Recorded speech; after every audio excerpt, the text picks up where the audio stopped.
Monte Carmelo, 450 profetas gritam, dançam e cortam a própria carne até sangrar. Horas passam, nenhum fogo desce, nenhuma resposta chega. Baal permanece em silêncio mortal. Então Elias se aproxima. Um homem contra multidões. Uma oração simples contra séculos de mentira.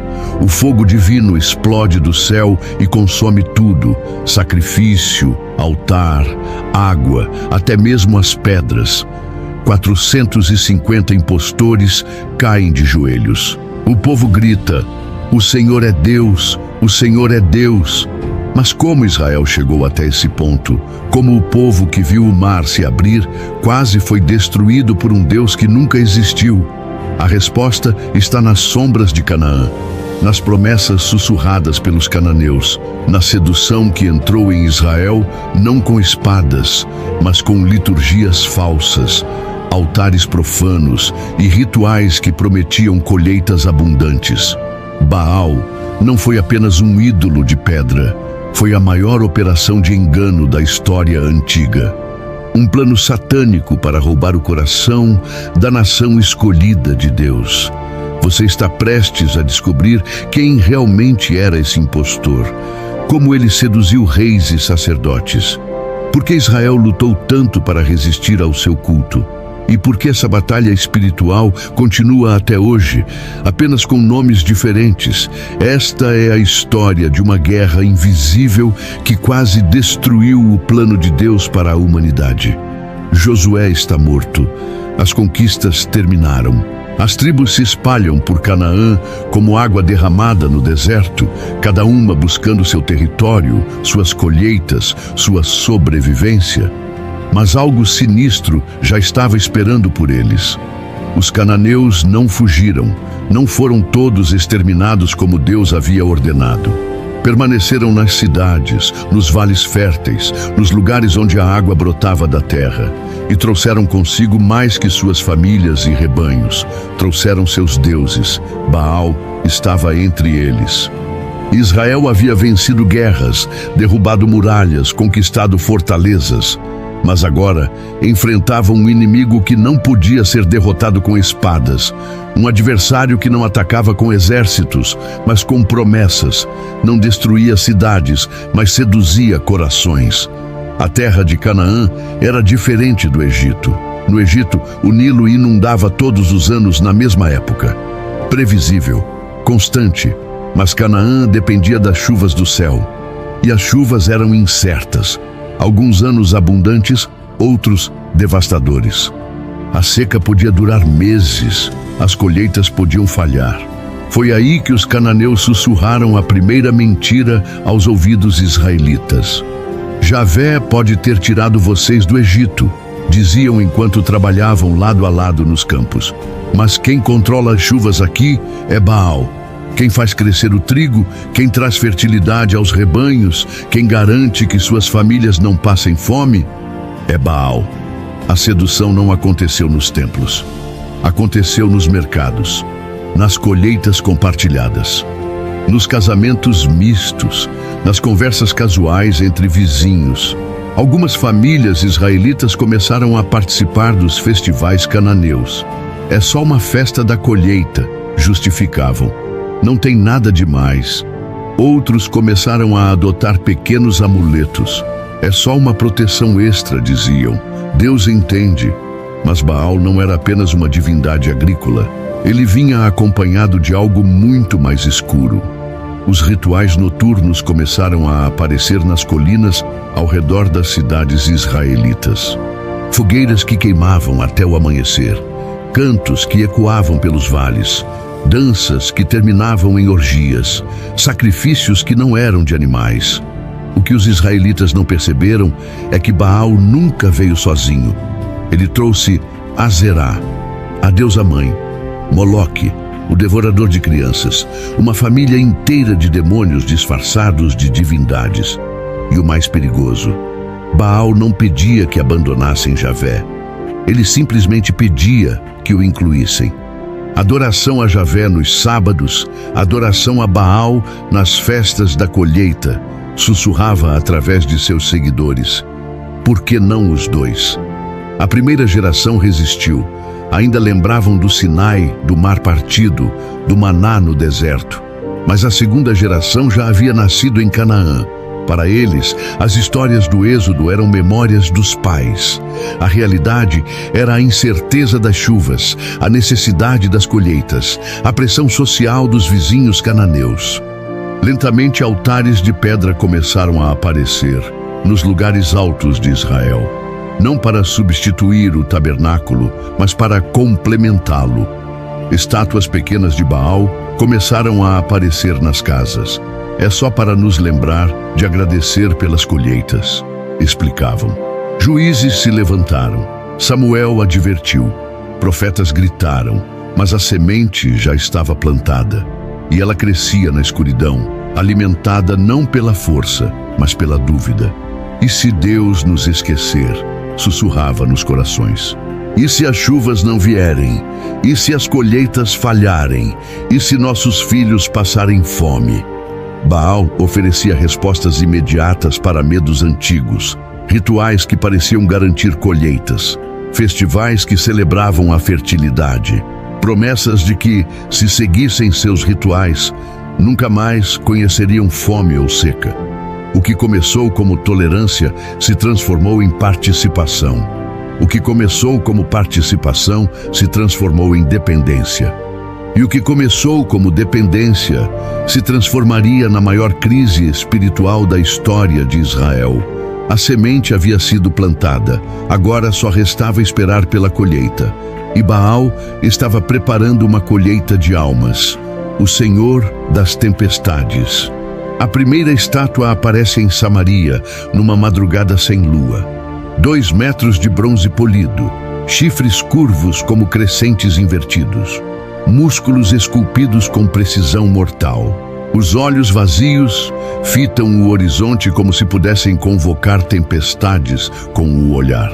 Baal havia chegado oficialmente a Israel. Mas quem era realmente essa divindade que seduziu nações inteiras? Por que reis abandonavam tronos para se ajoelhar diante dessa imagem? E qual era a fonte do poder terrível que emanava de seus templos? A resposta estava escrita em sangue nos altares cananeus há séculos. Baal não era apenas um deus, era um título.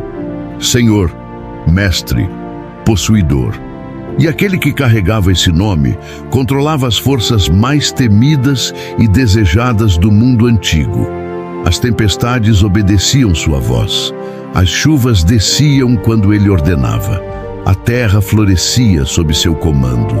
Os rebanhos se multiplicavam em seus domínios. Pelo menos era isso que seus seguidores acreditavam. Mas havia um preço. Nos templos de Baal, a adoração não acontecia apenas com cânticos e ofertas. Mulheres se prostituíam em nome da fertilidade sagrada. Homens se mutilavam para provar devoção. E quando a seca persistia, quando as colheitas falhavam, quando Baal parecia surdo às súplicas, as crianças eram jogadas vivas nas fornalhas. Os gritos se misturavam com os tambores. O cheiro de carne queimada subia aos céus como incenso profano. E os pais que acabavam de sacrificar seus filhos dançavam em transe, convencidos de que estavam alimentando o Deus que lhes traria prosperidade. Baal se alimentava de horror, mas sua estratégia era ainda mais sinistra que seus rituais. Ele não se apresentava como inimigo de Javé, ele se oferecia como parceiro. Javé é o Deus da guerra, sussurravam seus profetas nos ouvidos israelitas. Mas quem cuida da terra?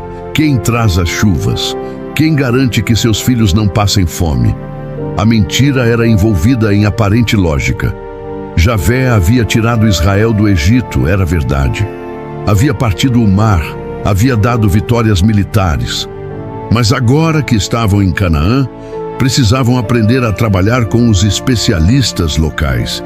Baal se apresentava como o administrador regional das bênçãos terrestres, e sua hierarquia sacerdotal era impressionante.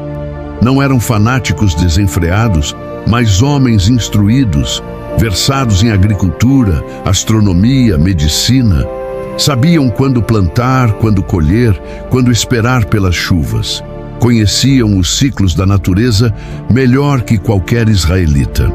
Quando suas previsões se cumpriam, quando as chuvas chegavam no tempo profetizado por eles, quando as colheitas abundavam depois dos rituais, era difícil argumentar contra sua eficácia. O que os israelitas não sabiam é que Baal era apenas a face visível de algo muito maior.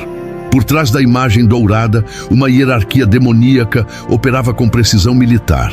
Aserá, a rainha dos céus, controlava a prostituição sagrada e os rituais de fertilidade. Moloque devorava as crianças oferecidas em sacrifício. Chemosh comandava as guerras territoriais entre tribos. Uma verdadeira legião do inferno organizada como um exército. Cada demônio tinha sua especialidade. Cada ritual abria uma porta específica. E todas essas portas levavam ao mesmo destino, a destruição total da aliança entre Deus e Israel. A estratégia era brilhante em sua simplicidade. Não atacar Israel frontalmente, isso apenas fortaleceria sua fé, mas seduzi-los gradualmente, oferecendo soluções imediatas para problemas práticos. Chuva para as plantações, fertilidade para os rebanhos, prosperidade para as famílias, proteção contra inimigos locais, tudo embalado em rituais que pareciam inofensivos no início. Uma pequena oferenda aqui, um amuleto ali, uma participação em festival cananeu só para manter boas relações com os vizinhos. E antes que percebessem, famílias inteiras estavam marchando em procissões noturnas, cantando hinos para divindades que exigiam sangue inocente. O poder de Baal não vinha de sua existência real, porque ele nunca existiu. Vinha da fé desesperada de pessoas que precisavam acreditar que podiam controlar as forças da natureza através de rituais. Mas por trás dessa fé, algo real operava. Não Baal, mas aquele que sempre esteve por trás de toda a idolatria desde o Éden. O mesmo que sussurrou para Eva que ela poderia ser como Deus. O mesmo que ofereceu a Jesus todos os reinos do mundo em troca de uma adoração. Satanás havia encontrado a ferramenta perfeita para destruir Israel. Não uma guerra externa, mas uma corrupção interna. Não perseguição, mas sedução. Não proibição de adorar a Javé, mas a sugestão de que adorar outros deuses também era aceitável. E funcionou. Porque no fundo do coração humano existe uma fome que nenhum Deus falso pode satisfazer, mas que sempre tentará explorar. A fome de controlar o incontrolável, de negociar com o divino, de garantir bênçãos através de obras. Baal oferecia exatamente isso. Uma religião de performance, onde os humanos podiam comprar as bênçãos de Deus através de rituais cada vez mais extremos. Israel estava prestes a descobrir que quando você tenta negociar com demônios, você sempre paga um preço maior do que imagina. O bronze polido da estátua refletia as primeiras luzes da manhã sobre Samaria. Em seus olhos vazios, uma escuridão antiga aguardava pacientemente. A colheita de almas havia começado, a aliança mortal. Acabe contempla a mulher que acaba de receber como esposa, Jezabel de Sidom, filha de Etbaal, rei sacerdote dos Sidônios. Seus olhos carregam uma frieza que faz o sangue gelar, mas também uma beleza que hipnotiza reis. O que Acabe não sabe é que acaba de selar o destino de Israel. Não foi amor que trouxe Jezabel para Samaria. Foi estratégia. Uma operação militar disfarçada de casamento real. Porque Jezabel não veio sozinha. Ela trouxe consigo 850 profetas. 400 de Baal e 450 de Aserá. Um exército espiritual invadindo o coração de Israel. O casamento acontece sob os céus de Samaria, mas as verdadeiras núpcias ocorrem nos altares profanos. Acabe não está apenas se casando com uma mulher, está selando uma aliança entre o trono de Israel e as potestades das trevas. Jezabel chega com bagagens que vão além de ouro e joias, traz imagens esculpidas, incensos estranhos, pergaminhos com liturgias sombrias. E algo mais perigoso, a convicção absoluta de que Baal é superior a Javé. Para ela, o Deus de Israel é apenas uma divindade tribal limitada, útil para guerras talvez, mas incapaz de controlar as forças realmente importantes: chuva, fertilidade, prosperidade nacional. Baal, em sua mente, é o verdadeiro soberano universal. E ela veio para provar isso. A primeira mudança é sutil. Acabe autoriza a construção de um pequeno altar para Baal em Samaria. É apenas para minha esposa.